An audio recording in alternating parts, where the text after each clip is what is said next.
We've been hearing a lot about ride-sharing apps these days, in particular Uber's controversial plans to return to Vancouver.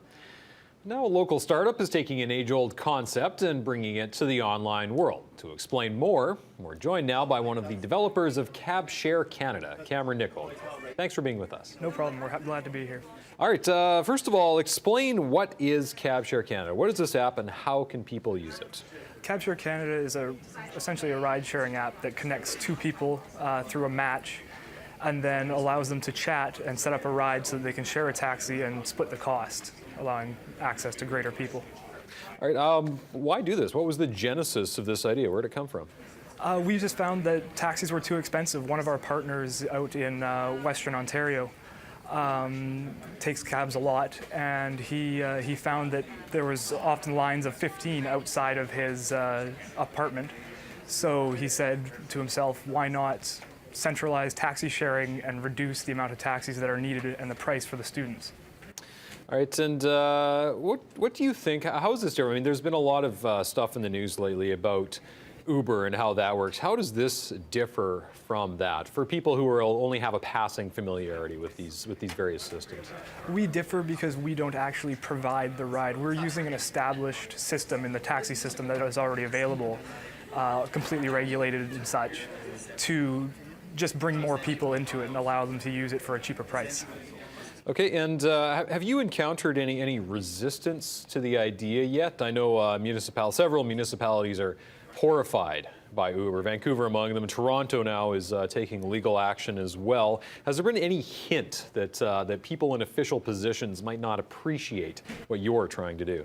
Up to this point, no. We've had no resistance to our launch. We've been very well received by everybody that we've talked to and heard from. Okay, and anytime there's any kind of sharing or user-driven thing, there's always a rating system.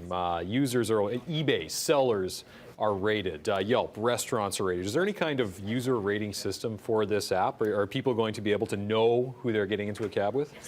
Yeah, well, through our chat system, you're able to sort of get to know the person a little bit before. If you're comfortable with them, you can take the ride with them. It's very much, everyone has a profile that you can look at to see sort of whether you're comfortable with them. All right, and so that goes to touching on safety concerns or liability issues. Is there anything further on that subject you want to talk about? Safety concerns, we have created a fairly detailed list on suggestions for before the ride, during the ride, and after. We haven't received any concern about that, and we don't believe there will be. We've also input a system, it's called a gender preference system, so that you can either match with only people of your own gender or have no preference, just security for people who may not be comfortable riding with the other gender.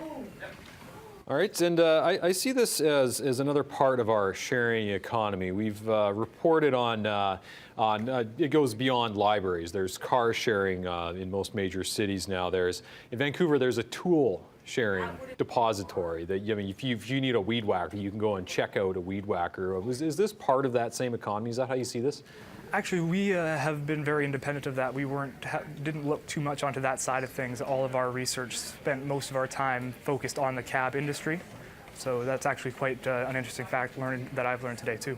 All right, great. Well, thank you very much. I look forward to seeing how it works out. Thank you. That's Nicol of Cab Share Canada.